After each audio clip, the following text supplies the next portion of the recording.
Greetings, audiophiles and Mass Effect fans. Welcome to my reading of Chapter 1 of my fanfiction, After the Fall. This is a Mass Effect fanfiction, and as such, most of the characters and the universe belong to BioWare/EA Games. No copyright infringement is intended. However, the scenario and occurrences within this fanfiction are my intellectual property, so if you decide you want to share this with someone, credit me. Please. This fanfiction was written in 2013 and takes place after the events of Mass Effect 3, with the Destroy ending having been chosen. I make an effort in this fic to stay as true to the game and canon as possible while still adding my own plot twists and new threads. This fanfiction stars my FemShep, and her adventures can be seen in my Let's Play, link in the description. If you enjoy this recording, please like, favorite, and let me know if you would be interested in more. And now, onward to Chapter 1. Part 1. Rubble. She was aware of being dragged. When she could force her eyes to open, she saw dim lights flashing across her vision. The smell of blood and smoke drowned her. She might have believed she was in hell if she put any stock in those sorts of places. She was numb. Hadn't there been a lot of pain before? When was before? Numb. That wasn't good. Her mind was going foggy again, fading into darkness. The dragging stopped, and someone was shouting, "Hey! Get away from her!" Blackness. When she woke again, she did feel pain. Until then, she hadn't been aware that your fingernails and the ends of your hair could hurt, but she swore hers did. She also swore aloud, in a faint, breathy voice. Fuck. She heard scuffling. Then a face swam into her blurry vision. Large eyes, very deep brown, were all she could latch onto for a long moment before she realized that a Solarian was hovering over her. His skin was green, a bit like Kirahi's, but with more compact features. "You're awake?" he asked. "What the hell?" she managed. She didn't dare move anything but her lips. She wished she could find a way to stop breathing, because even that hurt like hell. "You're okay," the Solarian said, though he didn't sound sure. "A keeper was trying to drag you away, but I saw that you weren't dead. They're still piling the bodies." Keeper? The Citadel? Her memory was starting to come back. Hadn't there been a child? Wait, not a child, a VI. Why was it always the VI? Indeed, the Solarian smiled slightly. She noticed he had a few darker green bruises on his face, and one eye was slightly swollen. "Did we win?"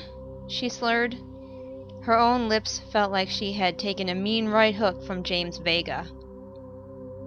The Solarian smiled fully this time. "We sure did. The Citadel took one hell of a beating.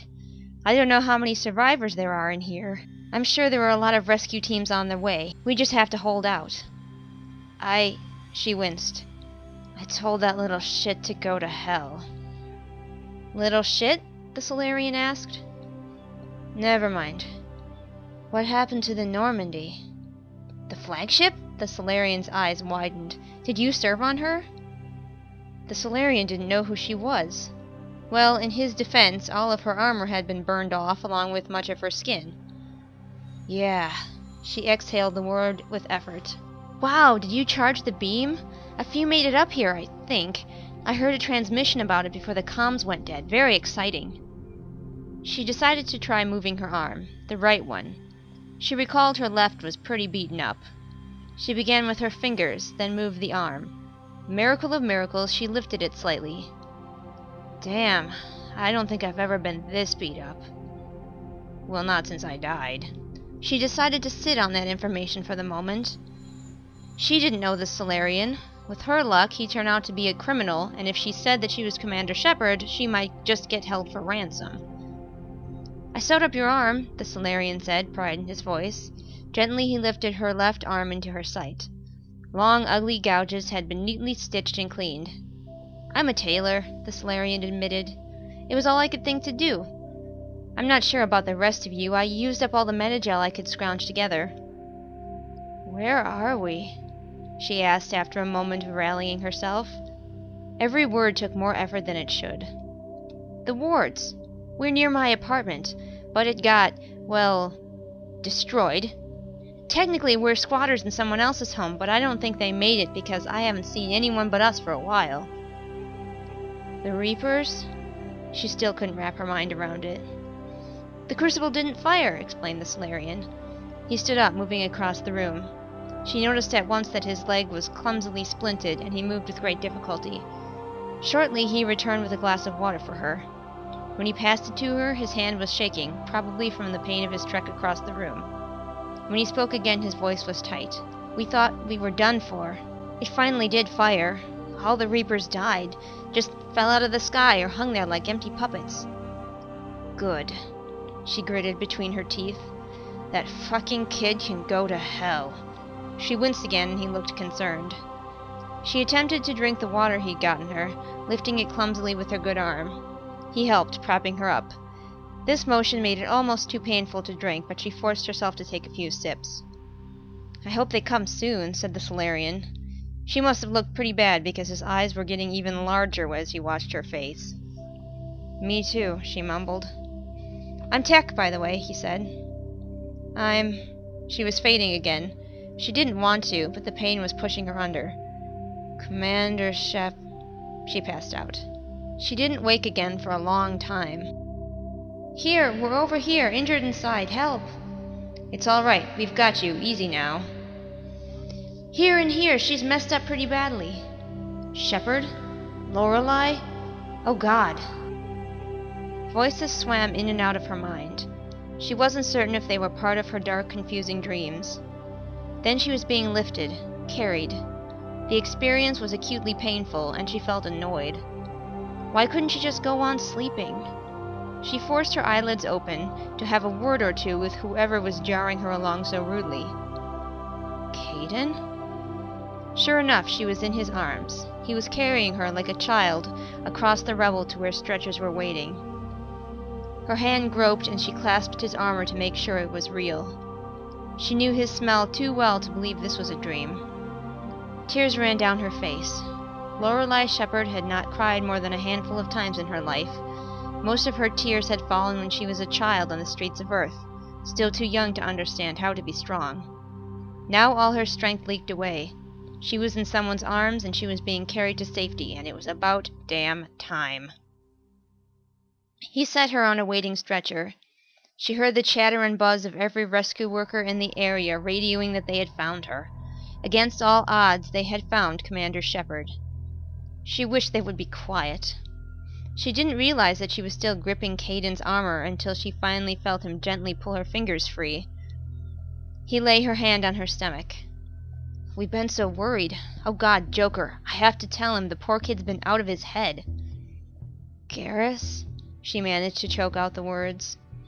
He was hit bad, but he'll pull through, Kaidan said. He looked a little sad, but only for a moment. Where are we going?